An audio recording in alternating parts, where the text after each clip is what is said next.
அனைவருக்கும் வணக்கம். நம்மளுடைய மாடர்ன் சர்வே இன் தமிழ் யூடியூப் சேனலில் நம்ம இந்த வீடியோவில் நம்ம பார்க்க போகிறது வரக்கூடிய ஜேடிஓ எக்ஸாமில் என்னென்ன போஸ்டிங்கெல்லாம் புதுசாக ஆட் ஆகுது அப்படின்னு டிஎன்பிஎஸ்சி வெளியிட்டிருக்காங்க. அந்த போஸ்டிங் இதுக்கு எங்கே இருந்துச்சு, அது எந்தெந்த அடிப்படையில் டிஎன்பிஎஸ்சியில் கேட்குறாங்க அப்படிங்கிற ஒரு புதிய தகவல்களை தான் நம்ம பார்க்க போகிறோம். இப்போ நீங்கள் ஸ்க்ரீனில் பார்க்கக்கூடிய இந்த ஒரு ஆர்டர் ஆவின் டிபார்ட்மெண்ட் மூலமாக வெளியான ஒரு ஆர்டர். இது போன வருஷம் பிப்ரவரி மாதம் வெளியானது. இந்த ஆர்டரை பற்றி நான் தெளிவாக வீடியோ போட்டிருக்கேன் ப்ரீவியஸாக.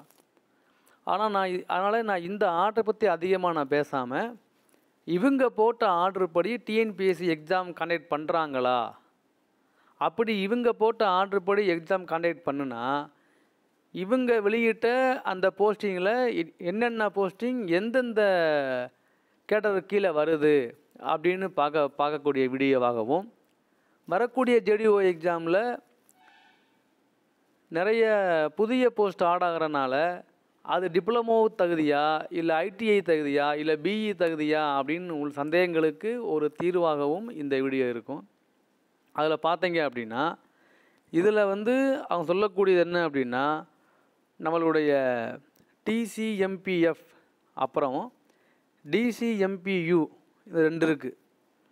இந்த ரெண்டு என்ன அப்படின்னு நம்ம கீழே நம்ம தெளிவாக பார்க்கலாம். அதில் இந்த ரெண்டு இதில் உள்ள வேக்கன்சியை இது வரைக்கும் ஆவின் ஃபில்லப் பண்ணிக்கிட்டு இருந்தாங்க தனியாக எக்ஸாம் நடத்தி. இப்போ அவங்க என்ன பண்ணுறாங்கன்னா, அவங்க டிஎன்பிஎஸ்சிக்கு அந்த போஸ்ட்டை ஒப்படைக்கிறாங்க. அப்படி அவங்க ஒப்படைக்கிற போஸ்ட்டு தான் இந்த 26 போஸ்ட்டு.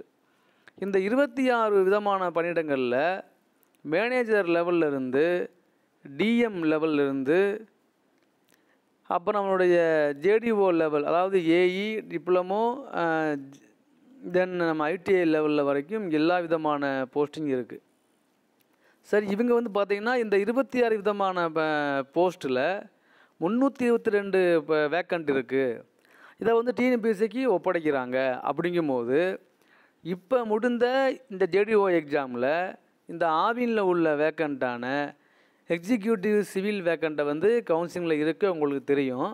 அப்போ இவங்க கொடுத்த இந்த வேக்கண்ட்டு படி இந்த ஆர்டரில் 12th பிளேஸில் இருக்கிற எக்ஸிக்யூட்டிவ் சிவில் கரெக்டாக பார்த்தீங்கன்னா 3 வேக்கண்ட் இருக்குது. அந்த 3 வேக்கண்ட்டை டிஎன்பிஎஸ்சியில் கேட்டிருந்தாங்க இந்த ஜேடிஓவில்.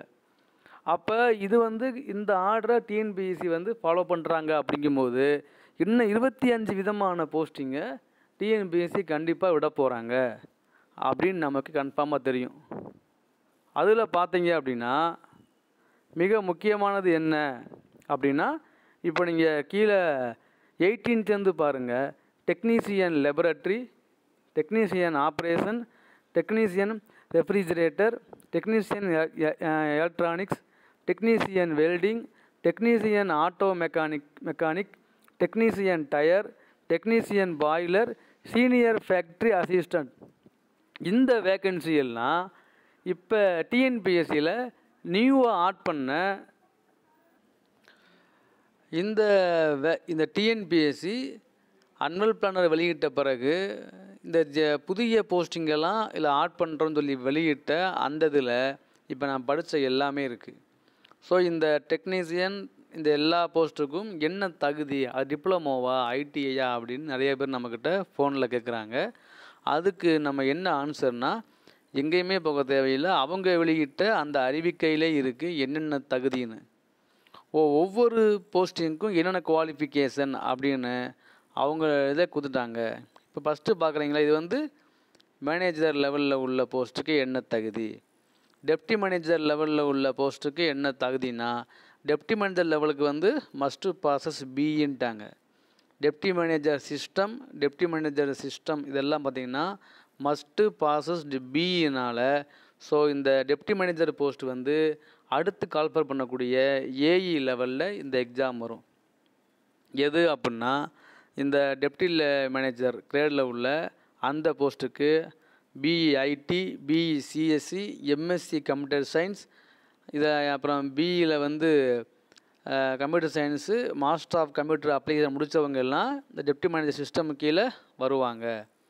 அடுத்து நம்ம டெப்டி மேனேஜர் டைரிங்கில் பார்த்தீங்கன்னா மஸ்ட்டு பாசஸ் போஸ்ட் கிராஜுவேட் டிகிரின்னு வரும்போது தென் அதுக்கப்புறம் அதே சேம் பிடெக்னு வரனால இந்த டெப்டி மேனேஜர் டைரிங் போஸ்ட்டும் அடுத்து எங்கே ஆட் ஆகும்னா ஏஇ போஸ்ட்டில் ஆட் ஆகும். அடுத்து டெப்டி மேனேஜர் டைரி பாக்டீரியாலஜி அந்த போஸ்ட்டும் நம்மளுடைய மைக்ரோபயாலஜி அந்த மாதிரி வரனால அது எங்கே ஆட் ஆகும்னா அதுவும் ஏஇ லெவலில் ஆடாக வாய்ப்பு இருக்குது. அடுத்து டெப்டி மேனேஜர் டைரி கெமிஸ்ட்ரிக்கு எங்கே வருது அப்படின்னா அதுக்கு மஸ்ட்டு பாசஸ் ஏதாவது ஒரு பிஜி முடிச்சிருக்கணும். அப்படி பிஜி முடிச்சுட்டு அதில் dairy science dairy chemistry biochemistry Biotech quality control இருக்கணும் அப்படின்னு வந்து அவங்க சொல்லியிருக்காங்க. அது மட்டும் இல்லாமல் போஸ்ட் குவாலிட்டி கிராஜுவேட் டிகிரியும் அதோட குவாலிட்டி கண்ட்ரோல் குவாலிஃபிகேஷனும் இருக்கணும் அப்படின்னு சொல்லும்போது ஸோ இந்த அடிப்படையில் பார்க்கும்போது ஒவ்வொரு டிபார்ட்மெண்ட்டுக்கும் எந்தெந்த இதில் வரும் அப்படின்னு தெளிவாக இருக்குது. அதில் நம்ம இப்போ வரக்கூடிய ஜேடிஓ எக்ஸாமில் உள்ளே இருக்கிற டெக்னீஷியன் எக்ஸாம் பார்த்தீங்கன்னா அதுக்கு அவங்க சொல்லிக்க என்னென்னா மஸ்ட்டு பாஸ்டு 10th அல்லது அதுக்கு ஈக்குவலான படிப்பு ஐடிஐயில் அந்த இருக்காங்க. சுட் பாசஸ் பாய்லர் அட்டன் certificate grade 2 grade 3 issued by the director of boiler Chennai. இது வந்து டெக்னீஷியன் பாய்லருக்கு. அதே மாதிரி சீனியர் ஃபேக்ட்ரி அசிஸ்டண்ட்டுக்கு என்ன தகுதின்னு பார்த்தீங்கன்னா அவங்க இருக்காங்க. இது வந்து டைரக்ட் ரெக்ரூட்மெண்ட் ரூல்ஸில் வந்து டிஎன்பிஎஸ்சி கீழே வரப்போகுது என்ன சேலரி அப்படின்னு தெளிவாக கொடுத்துருக்காங்க. அதே மாதிரி இந்த டெக்னீஷியனுடைய பாய்லர் அப்புறம் நம்மளுடைய வெல்டர் ரெஃப்ரிஜரேஷன் எலக்ட்ரீஷியன் ஃபிட்டர் இதுக்கெல்லாம் என்ன தகுதி அப்படின்னு டிஎன்பிஎஸ்சி இப்போ வெளியிட்ட சிலபஸ் அப்டேட்டில் தெளிவாக போட்டிருக்காங்க. அதுக்கு எல்லாமே வந்து ஐடிஐ தகுதியில் தான் இதை கேட்குறாங்க. எதனா இந்த 18 26 வரைக்கும் இல்லை சீனியர் ஃபேக்ட்ரி அசிஸ்டண்ட்டுக்கு மட்டும் அதனுடைய குவாலிஃபிகேஷன் மாறுது. மற்ற எல்லாமே வந்து பார்த்தீங்கன்னா டிஎன்பிஎஸ்சியில் வரக்கூடிய ஜேடிஓ எக்ஸாமில் உள்ள இந்த பிரிவுகளுக்கு ஐடிஐ லெவலில் உள்ள சிலபஸ் தான். இது வந்து பார்த்திங்கன்னா இப்போ மற்ற ஜேடிஓனா காமனாக உள்ள ஜேடிஓ இருக்குல்ல நம்ம இப்போ நம்மளை ஹைவேஸில் பிடபிள்யூடியில் வாட்டர் போர்டில் அந்த ஜேடிஓ தவிர்த்து புதுசாக ஆட் பண்ண போஸ்ட்டு தான் இந்த போஸ்ட்டு. இந்த போஸ்ட்டு வந்து இனி வருங்காலங்களில் டிஎன்பிஎஸ்சி எடுக்கும்போது அதுக்கு என்ன தகுதின்னு கன்சர்ன் டிபார்ட்மெண்ட்டு தான் டிஎன்பிஎஸ்சிக்கு கொடுக்கும்னு நான் சொல்லியிருந்தோம். எந்த ஒரு விலைக்குமே இதுதான் குவாலிஃபிகேஷன் அப்படின்னு டிஎன்பிஎஸ்சி முடிவு பண்ணாது. அது ஒன்லி என்ன பண்ணுவாங்கன்னா தரக்கூடிய வேக்கன்சியை எக்ஸாம் வச்சு கொடுப்பாங்க, அவ்வளோதான். ஸோ அதனால என்ன அப்படின்னா இப்போ வரக்கூடிய இந்த ஜேடிஓ எக்ஸாமு அது வருதோ வரலையோ அடுத்த பட்சம், ஆனால் பிளானரில் இருக்குது.